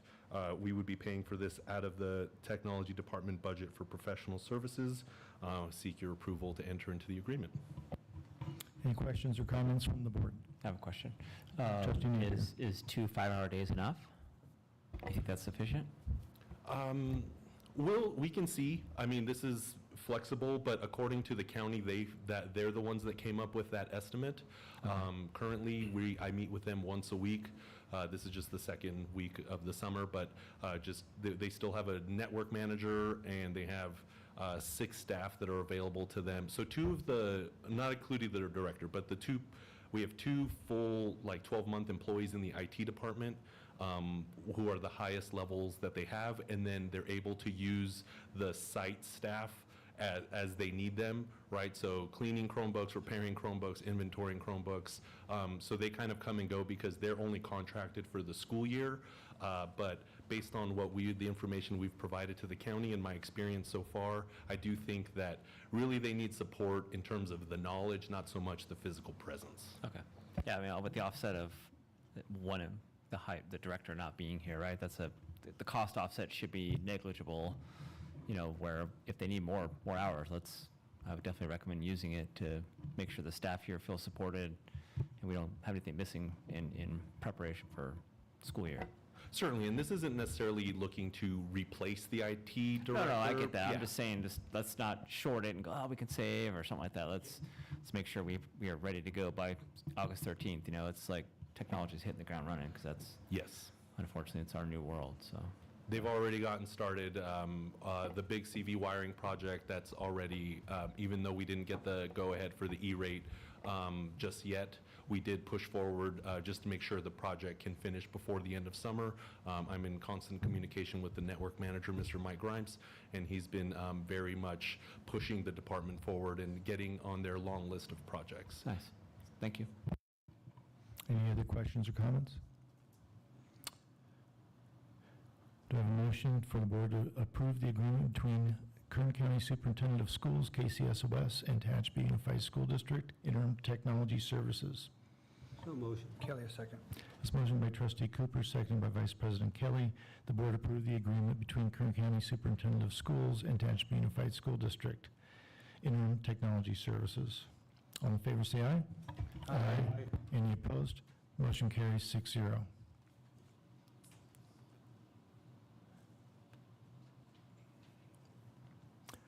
And item 9, approval of declaring certain district property as surplus/obsolete. Mr. Intezari. Thank you, President Kuminski. The district is seeking to identify obsolete materials and an awkwardly shaped desk as surplus in order to properly dispose, and we seek your approval to declare the property surplus. Any questions or comments from the board? Do I have a motion for the board to approve declaring certain district property as surplus/obsolete? Kelly, make the motion. Second. It was motioned by Vice President Kelly, seconded by Trustee Christensen. The board approved declaring certain district property as surplus/obsolete. Ms. Barnes, it's a roll call vote. President Kaminsky. Aye. Vice President Kelly. Aye. Clerk Wood absent. Trustee Cooper. Aye. Trustee Christensen. Aye. Trustee Napier. Aye. Trustee Sweeney. Aye. Thank you. Motion carries 6-0. Thank you, Mr. Intezari. Instructional Services, Mrs. Paxton. Number 1, approval of the 2025-2026 single plans for student achievement. Okay, each school district that participates in one or more federal and/or state categorical programs funded through the state's consolidation application process shall establish a school site council. The school site council shall develop, approve, and annually review and update a school plan for student achievement, also known as the SIPSA, which consolidates the plans required for those categorical programs into a single plan. All school sites have completed their SIPSAs using a uniform template supported by document tracking services. These SIPSAs were approved by their respective school site councils. A single plan for student achievement for each TUSD school is presented to the board for approval. And we seek your approval for those tonight. Any questions or comments from the board? Seeing none. Do I have a motion for the board to approve the 2025-2026 single plans for student achievement as presented? Kelly, make the motion. Second. It was motioned by Vice President Kelly, seconded by Trustee Cooper, that that the board approve the 2025-2026 single plans for student achievement. Roll call vote, Ms. Barnes. President Kaminsky. Aye. Vice President Kelly. Aye. Clerk Wood absent. Trustee Cooper. Aye. Trustee Christensen. Aye. Trustee Napier. Aye. Trustee Sweeney. Aye. Thank you. Motion carries 6-0. Item 2, approval of the 2025-2026 Expanded Learning Opportunities Program, ELOP plan.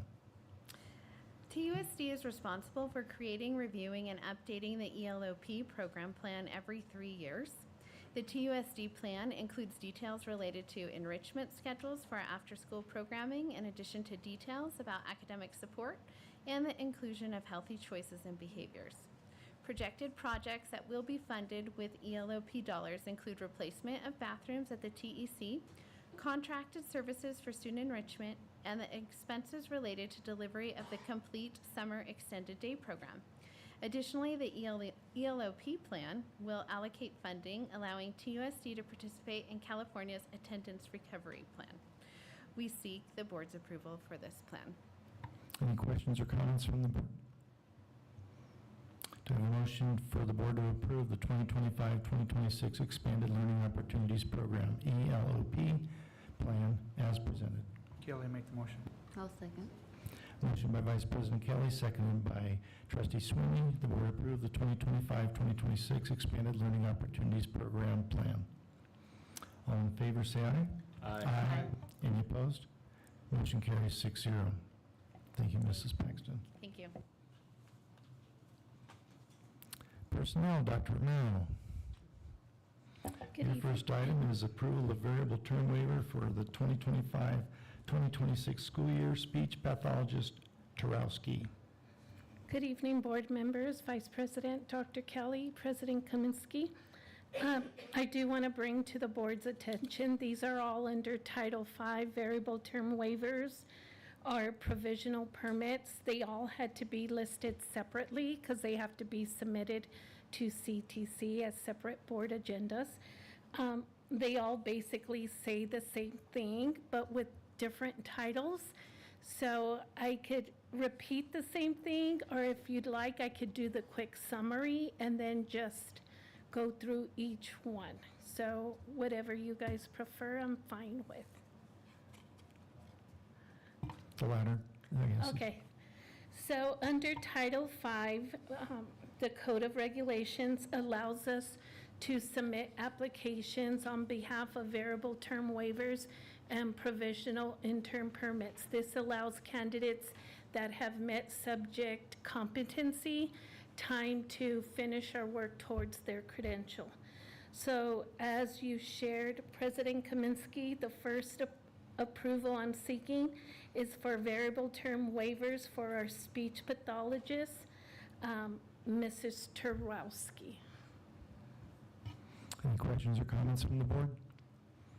Do I have a motion to approve the variable term waiver, speech pathologist as presented? Kelly, make the motion. I'll second.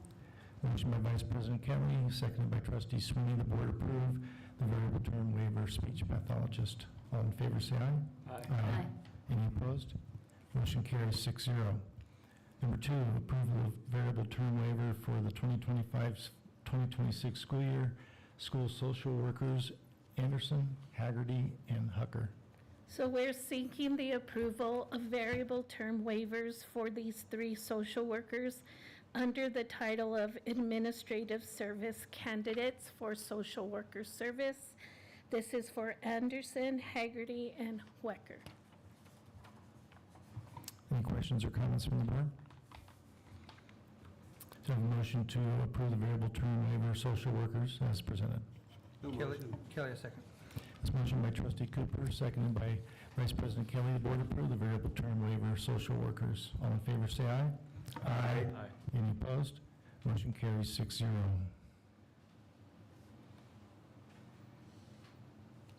Item 3, approval of variable term waiver for the 2025-2026 school year, completion of staff development, R. Barella and Epperson.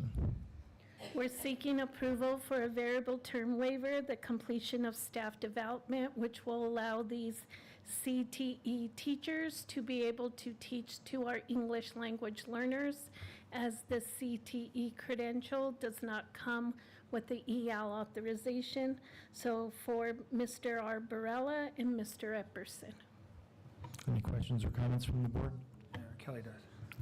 Vice President Kelly. So I want to share my understanding off this document. Yeah. But I also want to give credit to Dr. Romero as well as Ms. Libatique, because looking at this item and item 5, it looked like we were taking 2 teachers, engineering and math, and making them 1 teacher.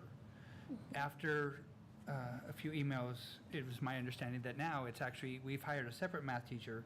Epperson is just doing some calculus classes, but also doing the engineering as well. So I wanted to show my appreciation for them getting back to me very quickly, which I didn't necessarily expect. And then basically we're going to be fully staffed in these 2 departments. So I appreciate that as well. Thank you, Vice President Kelly. Any other comments, questions? Do I have a motion from the board to approve the variable term waiver for completion of staff development as presented? Kelly, make the motion. I'll second. It was motioned by Vice President Kelly, seconded by Trustee Sweeney, to approve the variable term waiver for completion of staff development. All in favor, say aye. Aye. Any opposed? Motion carries 6-0. Item 4,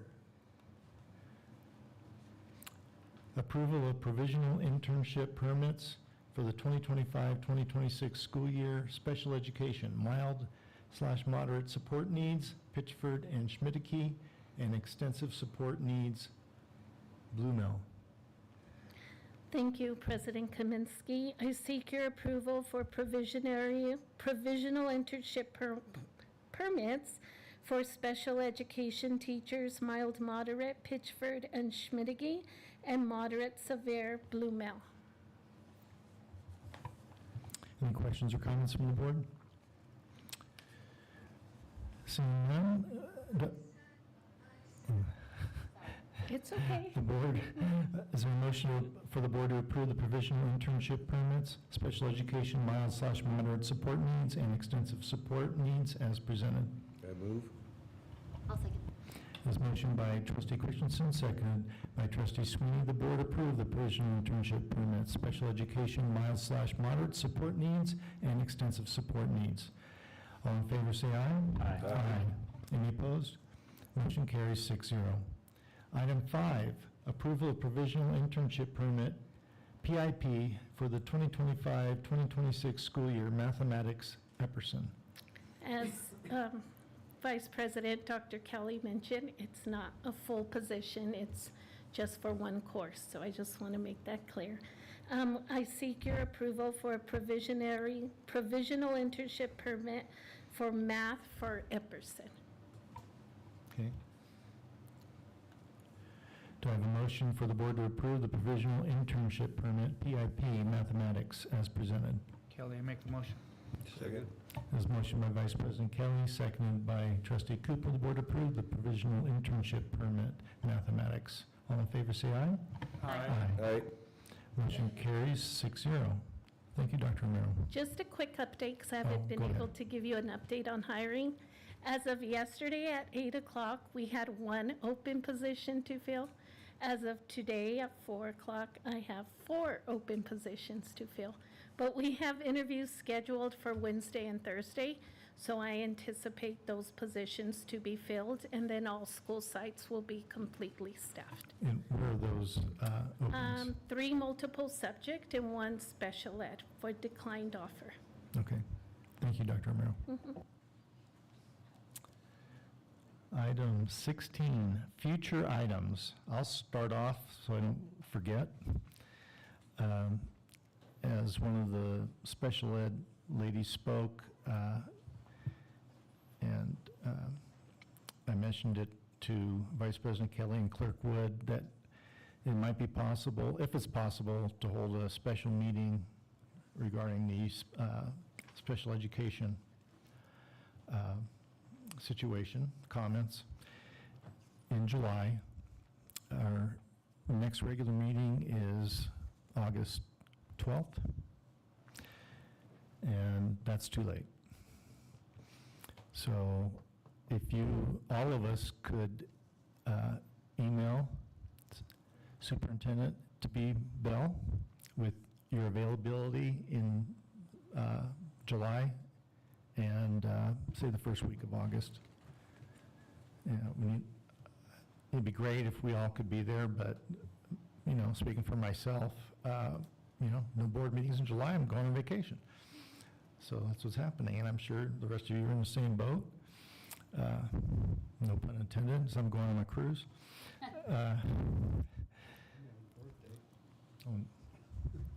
It was another 29th birthday, okay. Anyway, if you could do that, I'd appreciate it. Any other future items?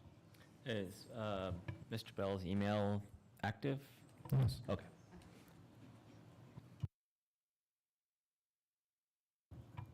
No other future items? With that, item 18 is adjournment, and we are adjourned at 8:10.